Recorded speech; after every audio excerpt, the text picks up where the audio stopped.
Hi hello ಸ್ನೇಹಿತರೆ, welcome to ನಮ್ಮ ಉದ್ಯೋಗ ಮಾಹಿತಿ. ಸ್ನೇಹಿತರೆ, ಕರ್ನಾಟಕ ಎಕ್ಸಾಮಿನೇಷನ್ ಅಥಾರಿಟಿ 1,000 ಗ್ರಾಮ ಆಡಳಿತ ಅಧಿಕಾರಿ ಹುದ್ದೆಗಳ ನೇಮಕಾತಿಗೆ ಸಂಬಂಧಪಟ್ಟಂತೆ ಏನೋ ಒಂದು ನೋಟಿಫಿಕೇಶನ್ ಹೊರಡಿಸಲಾಗಿತ್ತು. ಆ ಒಂದು ನೋಟಿಫಿಕೇಶನ್ಗೆ ಸಂಬಂಧಪಟ್ಟಂತೆ ಕೆಲವೊಂದಿಷ್ಟು ಅಭ್ಯರ್ಥಿಗಳು ಅರ್ಜಿಯನ್ನು ಸಲ್ಲಿಸಿರ್ತಕ್ಕಂಥದ್ದು. ಅರ್ಜಿಯನ್ನು ಸಲ್ಲಿಸಿದ ನಂತರದಲ್ಲಿ ಅವರ ಒಂದು ಅಪ್ಲಿಕೇಶನ್ ಕೂಡ ಡೌನ್ಲೋಡ್ ಆಗಿರತಕ್ಕಂಥದ್ದು. ಆ ವೇಳೆಯಲ್ಲಿ ಅವರ ಒಂದು ಅಪ್ಲಿಕೇಶನ್ಗೆ ಸಂಬಂಧಪಟ್ಟಂತೆ ಪೇಮೆಂಟ್ ಸಕ್ಸಸ್ಫುಲ್ ಅಂತ ತೋರಿಸಿದ್ದು. ಈಗ ನಂತರದಲ್ಲಿ ಸ್ಟೇಟಸ್ ಚೆಕ್ ಮಾಡೋಕೆ ಹೋದರೆ ಅದು ಪೇಮೆಂಟ್ ಆಗಿಲ್ಲ ಅಂತ ತೋರಿಸ್ತಾ ಇರತಕ್ಕಂಥದ್ದು. ಇನ್ನು ಕೆಲವೊಂದಿಷ್ಟು ಅಭ್ಯರ್ಥಿಗಳು ತಾವು ಪೇಮೆಂಟನ್ನು ಮಾಡಿದರೂ ಕೂಡ ಯಾವುದೇ ರೀತಿಯಾಗಿರ್ತಕ್ಕಂತಹ ಪೇಮೆಂಟ್ ಟ್ರಾನ್ಸಾಕ್ಷನ್ ಸಕ್ಸಸ್ಫುಲ್ ಆಗಿದ್ರ ಬಗ್ಗೆ ಸ್ಪಷ್ಟವಾದ ಮಾಹಿತಿಯನ್ನು ತೋರಿಸ್ತಾ ಇಲ್ಲ ಅಂತ ಕಮೆಂಟ್ ಮಾಡ್ತಾ ಇದ್ರು. ಮುಖ್ಯವಾಗಿ ಸ್ನೇಹಿತರೆ, ಇದು ಕೆಎ ತಾಂತ್ರಿಕ ದೋಷವೇ ಆಗಿರತಕ್ಕಂಥದ್ದು. ಇದನ್ನು ಸರಿಪಡಿಸುವ ನಿಟ್ಟಿನಲ್ಲಿ ಕೆಎನೇ ವರ್ಕ್ ಮಾಡಬೇಕಾಗತ್ತೆ. ಆದರೂ ಕೂಡ ನೀವು ಈ ಒಂದು ಪ್ರಯತ್ನವನ್ನು ಮಾಡಲೇಬೇಕಾಗತ್ತೆ. ಇಂತಹ ಸಮಸ್ಯೆಗಳನ್ನು ಫೇಸ್ ಮಾಡ್ತಾ ಇರತಕ್ಕಂತಹ ಅಭ್ಯರ್ಥಿಗಳು ದಿನಾಂಕ 26/8/2024 ಅಂದರೆ ಈ ತಿಂಗಳ ದಿನಾಂಕ 26ನೇ ತಾರೀಕಿನ ಒಳಗಾಗಿ ನೀವು ಈ ಒಂದು ಹುದ್ದೆಗೆ ಸಂಬಂಧಪಟ್ಟಂತೆ ಏನು ಪೇಮೆಂಟ್ ಮಾಡಿರ್ತೀರ ಆ ಒಂದು ಪೇಮೆಂಟ್ಗೆ ಸಂಬಂಧಪಟ್ಟಂತೆ ನಿಮ್ಮ ಹತ್ರ ಪ್ರೂಫ್ ಇದ್ದರೆ ಅದನ್ನು ಕೆಎನ ಅಂಚೆ ವಿಳಾಸಕ್ಕೆ ಕಳುಹಿಸಿಕೊಡಬಹುದಾಗಿರ್ತಕ್ಕಂಥದ್ದನ್ನು ಸ್ಪಷ್ಟವಾಗಿ ಕೆಎ ಈಗಾಗಲೇ ತಿಳಿಸಲಾಗಿರ್ತಕ್ಕಂಥದ್ದು. ಮುಖ್ಯವಾಗಿ ಈ ರೀತಿಯಾಗಿರ್ತಕ್ಕಂತಹ ಪೇಮೆಂಟ್ ಇಶ್ಯೂವನ್ನು ಫೇಸ್ ಮಾಡ್ತಾ ಇರತಕ್ಕಂಥ ಅಭ್ಯರ್ಥಿಗಳು ತಾವು ಪೇಮೆಂಟ್ ಮಾಡಿರೋದ್ರ ಬಗ್ಗೆ ಪ್ರೂಫನ್ನು ಯಾವ ಅಂಚೆ ವಿಳಾಸಕ್ಕೆ ಕಳುಹಿಸಿಕೊಡಬೇಕು ಮತ್ತು ನಿಮ್ಮ ಒಂದು ಪೇಮೆಂಟ್ ಪ್ರೂಫ್ ಜೊತೆಗೆ ಯಾವ ಡಾಕ್ಯುಮೆಂಟ್ಸ್ಗಳನ್ನು ಮತ್ತೆ ಸಬ್ಮಿಟ್ ಮಾಡಬೇಕು ಅಂಚೆಯ ಮೂಲಕ ಎಂಬುದನ್ನು ಕೆಎ ಸ್ಪಷ್ಟವಾದ ಮಾಹಿತಿಯನ್ನು ನೀಡಿಲ್ಲ. ಆದರೂ ಕೂಡ ನೀವು ಇಲ್ಲಿ ನೋಟಿಫಿಕೇಷನಲ್ಲಿ ಕೊಟ್ಟಿರುವ ಹಾಗೆ ಈ ಒಂದು ಪೇಮೆಂಟ್ ಪ್ರೂಫನ್ನು ಕಳುಹಿಸಿಕೊಡ್ಬೋದಾಗಿರ್ತಕ್ಕಂಥದ್ದು.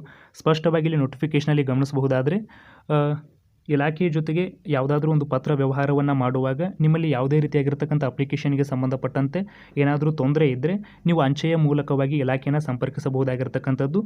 ಇನ್ನು ಮುಖ್ಯವಾಗಿ ಸ್ನೇಹಿತರೆ, ಈ ಒಂದು ಕೆಎ ಅಧಿಕೃತ ಅಂಚೆ ವಿಳಾಸಕ್ಕೆ ಸಂಬಂಧಪಟ್ಟಂತೆ ನೀವು ಅಫಿಷಿಯಲ್ ವೆಬ್ಸೈಟ್ಗೆ ಭೇಟಿ ಕೊಡಬೇಕಾಗತ್ತೆ. ಭೇಟಿ ಕೊಟ್ಟ ನಂತರದ ಸ್ನೇಹಿತರೆ ಇಲ್ಲಿ ನೋಡ್ಬೋದಾಗಿರುತ್ತೆ 3 ಡ್ಯಾಶ್ ಕಾಣ್ತಾ ಇರತಕ್ಕಂಥದ್ದು. ಈ ಒಂದು 3 ಡ್ಯಾಶ್ ಮೇಲೆ ಕ್ಲಿಕ್ ಮಾಡಿದ ನಂತರ ಸ್ನೇಹಿತರೆ ಇಲ್ಲಿ ಕೆಳಗಡೆ ಸ್ಕ್ರಾಲ್ ಮಾಡಿ ಇಲ್ಲಿ ಸಂಪರ್ಕಿಸಿ ಅಂತ ಒಂದು ಆಪ್ಷನ್ ಇರತಕ್ಕಂಥದ್ದನ್ನು ಗಮನಿಸಬಹುದು. ಈ ಒಂದು ಸಂಪರ್ಕಿಸಿ ಆಪ್ಷನ್ ಮೇಲೆ ಕ್ಲಿಕ್ ಮಾಡಬೇಕಾಗತ್ತೆ. ಈ ಒಂದು ಆಪ್ಷನ್ ಮೇಲೆ ಕ್ಲಿಕ್ ಮಾಡಿದ ನಂತರ ಸ್ನೇಹಿತರೆ ಇಲ್ಲಿ ಕೆಳಗಡೆ ಸ್ಕ್ರಾಲ್ ಮಾಡಿ ನೋಡಬಹುದಾಗಿರತಕ್ಕಂತಹದ್ದು ಈ ಒಂದು ಎಕ್ಸಾಮಿನೇಷನ್ ಅಥಾರಿಟಿಗೆ ಸಂಬಂಧಪಟ್ಟಂತೆ ಸಂಪೂರ್ಣವಾದ ಅಂಚೆ ವಿಳಾಸವನ್ನು ನೀಡಲಾಗಿದ್ದು, ಈ ಒಂದು ಅಂಚೆ ವಿಳಾಸಕ್ಕೆ ನಿಮ್ಮ ಒಂದು ಡಾಕ್ಯುಮೆಂಟ್ಗಳನ್ನು ಅಂಚೆಯ ಮೂಲಕ ಪೋಸ್ಟ್ ಆಫೀಸ್ನ ಮೂಲಕವಾಗಿ ಕಳುಹಿಸಿಕೊಡಬೇಕಾಗತ್ತೆ. ಇಲ್ಲಿ ಮುಖ್ಯವಾಗಿ ಅಭ್ಯರ್ಥಿಗಳು ಒಂದು ವಿಷಯವನ್ನು ಗಮನಿಸಬೇಕು. ನಿಮ್ಮ ಒಂದು ಪೇಮೆಂಟ್ ಪ್ರೂಫನ್ನು ಅಂಚೆಯ ಮೂಲಕವಾಗಿ ಇಲಾಖೆಗೆ ಕಳುಹಿಸಿಕೊಡುವಾಗ ಸ್ಪೀಡ್ ಪೋಸ್ಟ್ ಮಾಡಬೇಕಾಗತ್ತೆ. ಸ್ಪೀಡ್ ಪೋಸ್ಟ್ ಮಾಡಿದ ನಂತರದಲ್ಲಿ ಅದು ನಿಗದಿತ ಅವಧಿಯೊಳಗೆ ಕರ್ನಾಟಕ ಎಕ್ಸಾಮಿನೇಷನ್ ಅಥಾರಿಟಿಗೆ ಹೋಗಿ ಮುಟ್ಟುತ್ತೆ. ನೀವು ಒಂದು ವೇಳೆ ನಾರ್ಮಲ್ ಪೋಸ್ಟನ್ನು ಮಾಡಿದ್ರೆ ಪ್ರಮುಖವಾಗಿ ಅದು ತುಂಬ ದಿನಗಳನ್ನು ತೆಗೆದುಕೊಳ್ಳುತ್ತೆ. ಆದ್ದರಿಂದ ಅಭ್ಯರ್ಥಿಗಳು ಸ್ಪೀಡ್ ಪೋಸ್ಟ್ನ ಮೂಲಕವಾಗಿ ಕಳುಹಿಸಿಕೊಟ್ರೆ ಒಳ್ಳೆಯದು. ಈ ಮೂಲಕ ಸ್ನೇಹಿತರೆ ನಿಮಗೆ ಒಂದು ವಿಷಯ ಅಂತೂ ಕ್ಲಾರಿಟಿ ಸಿಕ್ತು. ಅದು ಬಂದ್ಬಿಟ್ಟು ಯಾವ ಒಂದು ಅಂಚೆ ವಿಳಾಸಕ್ಕೆ ಸಂಬಂಧಪಟ್ಟಂತೆ ನಿಮ್ಮ ಒಂದು ಪೇಮೆಂಟ್ ಪ್ರೂಫನ್ನು ಕಳುಹಿಸಿಕೊಡಬೇಕು ಅಂತ. ಇನ್ನು ಅದೇ ರೀತಿಯಾಗಿ ಪೇಮೆಂಟ್ ಪ್ರೂಫಲ್ಲಿ ಪ್ರಮುಖವಾಗಿ ನೀವು ಡೆಬಿಟ್ ಕಾರ್ಡ್ ಅಥವಾ ಕ್ರೆಡಿಟ್ ಕಾರ್ಡ್ನ ಮೂಲಕವಾಗಿ ಪೇಮೆಂಟನ್ನು ಮಾಡಿರ್ತೀರಾ ಅಥವಾ ಫೋನ್ಪೇ, ಗೂಗಲ್ ಪೇ, ಅಮೆಜಾನ್ ಪೇಯಿಂದ ಪೇಮೆಂಟನ್ನು ಮಾಡಿರ್ತೀರಾ. ಪೇಮೆಂಟ್ ಮಾಡಿದ ನಂತರದಲ್ಲಿ ನಿಮಗೆ ಒಂದು ಟ್ರಾನ್ಸಾಕ್ಷನ್ ID ಜನರೇಟ್ ಆಗಿರುತ್ತೆ ಮತ್ತು ಒಂದು ಸ್ಕ್ರೀನ್ಶಾಟನ್ನು ಕೂಡ ನೀವು ತೆಗೆದುಕೊಂಡಿರ್ತೀರ. ಒಂದು ವೇಳೆ ಸ್ಕ್ರೀನ್ಶಾಟನ್ನು ತೆಗೆದುಕೊಂಡಿಲ್ಲ ಅಂದರೆ ನಿಮ್ಮ ಒಂದು ಫೋನ್ಪೇ ಅಥವಾ ಗೂಗಲ್ ಪೇನ ಅಥವಾ ಅಮೆಜಾನ್ ಪೇ ನೀವು ಯಾವುದರಿಂದ ಪೇ ಮಾಡಿರ್ತೀರಿ ಅದಕ್ಕೆ ಸಂಬಂಧಪಟ್ಟಂತಹ ಟ್ರಾನ್ಸಾಕ್ಷನ್ ಹಿಸ್ಟ್ರಿಯಲ್ಲಿ ಹೋಗಿ ಒಂದು ಸ್ಕ್ರೀನ್ಶಾಟನ್ನು ತೆಗೆದುಕೊಳ್ಳಿ. ಆ ಒಂದು ಸ್ಕ್ರೀನ್ಶಾಟ್ಗೆ ಸಂಬಂಧಪಟ್ಟಂತೆ ಒಂದು ಜೆರಾಕ್ಸನ್ನು ಹೊಡಿಸಬೇಕಾಗತ್ತೆ. ಆ ಒಂದು ಜೆರಾಕ್ಸನ್ನು ಹೊಡಿಸಿ ಅದಕ್ಕೆ ಸಂಬಂಧಪಟ್ಟಂತೆ ಕೆಲವೊಂದಿಷ್ಟು ಡಾಕ್ಯುಮೆಂಟ್ಗಳನ್ನು ಕೂಡ ನೀವು ಅಟ್ಯಾಚ್ ಮಾಡಲೇಬೇಕಾಗತ್ತೆ. ಸ್ನೇಹಿತರೆ, ಮುಖ್ಯವಾಗಿ ನೀವು ಪೇಮೆಂಟ್ ಪ್ರೂಫನ್ನು ಕಳುಹಿಸಬೇಕಾದ್ರೆ ಆ ಒಂದು ಪೇಮೆಂಟ್ ಪ್ರೂಫಲ್ಲಿ ಟ್ರಾನ್ಸಾಕ್ಷನ್ ID ಇರತಕ್ಕಂಥದ್ದು ಮತ್ತು ಅಮೌಂಟ್ ಇರತಕ್ಕಂಥದ್ದು ಯಾವ ಒಂದು ಇಲಾಖೆಗೆ ಪೇ ಆಗಿರತಕ್ಕಂಥದ್ದು ಎಂಬುದರ ಬಗ್ಗೆ ಸಂಪೂರ್ಣವಾದ ಮಾಹಿತಿ ಇರುತ್ತೆ.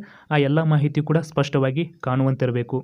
ಇನ್ನು ಅಭ್ಯರ್ಥಿಗಳ ಪೇಮೆಂಟ್ ಪ್ರೂಫನ್ನು ಕಳುಹಿಸಿಕೊಡುವುದರ ಜೊತೆಗೆ ಕೆಎ ಯಾವ ಒಂದು ಡಾಕ್ಯುಮೆಂಟ್ಸ್ಗಳನ್ನು ಕೂಡ ಕಳುಹಿಸಿಕೊಡಬೇಕು ಎನ್ನುವುದರ ಬಗ್ಗೆ ಸ್ಪಷ್ಟವಾಗಿ ಮಾಹಿತಿಯನ್ನು ನೀಡಲಾಗಿಲ್ಲ. ಆದರೂ ಕೂಡ ಸ್ನೇಹಿತರೆ ಇಲ್ಲಿ ಗಮನಿಸಬಹುದಾಗಿರ್ತಕ್ಕಂಥದ್ದು ಈ ಒಂದು ಕೆಎ ಎಕ್ಸಾಮಿನೇಷನ್ ಅಥಾರಿಟಿಯ ಜೊತೆಗೆ ಏನಾದರೂ ಪತ್ರ ವ್ಯವಹಾರ ಮಾಡಬೇಕಾದ್ರೆ ಅಭ್ಯರ್ಥಿಗಳು ತಮ್ಮ ಕುಂದುಕೊರತೆಗೆ ಸಂಬಂಧಪಟ್ಟಂತೆ ಯಾವ ಡಾಕ್ಯುಮೆಂಟ್ಸ್ಗಳನ್ನು ಕಳುಹಿಸಬೇಕು ಎಂಬುದರ ಸ್ಪಷ್ಟವಾದ ಮಾಹಿತಿಯನ್ನು ನೀಡಲಾಗಿದ್ದು, ನಿಮ್ಮ ಒಂದು ಪೇಮೆಂಟ್ ಪ್ರೂಫ್ ಜೊತೆಗೆ ಅರ್ಜಿಯ ಸಂಖ್ಯೆ, ನಿಮ್ಮ ಒಂದು ಡೇಟ್ ಆಫ್ ಬರ್ತ್ ಆಗಿರಬಹುದು, ನಿಮ್ಮ ಒಂದು ಆಧಾರ್ ಸಂಖ್ಯೆಯನ್ನು ಕಳುಹಿಸಿಕೊಡಬೇಕಾಗತ್ತೆ.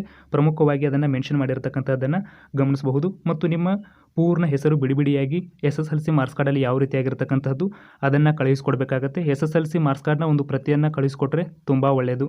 ಅದೇ ರೀತಿಯಾಗಿ ಅರ್ಜಿಯಲ್ಲಿ ನಮೂದಿಸಿರ್ತಕ್ಕಂತಹ ಅಂಚೆ ವಿಳಾಸ, ನಿಮ್ಮ ಒಂದು ಅಂಚೆ ವಿಳಾಸವನ್ನು ಕೂಡ ಅದರಲ್ಲಿ ಸ್ಪಷ್ಟವಾಗಿ ನಮೂದಿಸಬೇಕಾಗತ್ತೆ. ಸ್ನೇಹಿತರೆ, ಸದ್ಯಕ್ಕೆ ನೀವು ಇಷ್ಟು ಪ್ರಯತ್ನವನ್ನಾದರೂ ಕೂಡ ಮಾಡಲೇಬೇಕಾಗುತ್ತೆ. ಇದಕ್ಕೆ ಸಂಬಂಧಪಟ್ಟಂತೆ ಹೆಚ್ಚಿನ ಮಾಹಿತಿಗೆ ಸಂಬಂಧಪಟ್ಟಂತೆ ಇಲಾಖೆಯ ಸಂಪರ್ಕದ ವಿಳಾಸವನ್ನು ಕೂಡ ನೀಡಲಾಗಿರ್ತಕ್ಕಂಥದ್ದು. But it is useless. ಯಾವುದೇ ರೀತಿಯಾಗಿರ್ತಕ್ಕಂತಹ ಉಪಯೋಗ ಇಲ್ಲ. ಎಷ್ಟು ಸಾರಿ ಕಾಲ್ ಮಾಡಿದರೂ ಕೂಡ ಅವರು ಪಿಕ್ ಮಾಡೋದಿಲ್ಲ. ಮುಖ್ಯವಾಗಿ ಸ್ನೇಹಿತರೆ, ಇದಿಷ್ಟು ಇವತ್ತಿನೊಂದು ಪ್ರಮುಖ ಮಾಹಿತಿಯಾಗಿತ್ತು. ಇದೇ ರೀತಿ ಹೆಚ್ಚಿನ ಮಾಹಿತಿ ಅಪ್ಡೇಟ್ಸನ್ನು ಪಡೆಯಲು ನಮ್ಮ ಚಾನಲ್ ಸಬ್ಸ್ಕ್ರೈಬ್ ಮಾಡಿ ಮತ್ತು ಪಕ್ಕದಲ್ಲಿ ಕಾಣುವ ಬೆಲ್ ಬಟನನ್ನು ಕೂಡ ಕ್ಲಿಕ್ ಮಾಡಬಹುದು. ಸಿಗೋಣ ಮತ್ತೊಂದು ಪ್ರಮುಖ ವಿಡಿಯೋದೊಂದಿಗೆ. ಧನ್ಯವಾದಗಳು.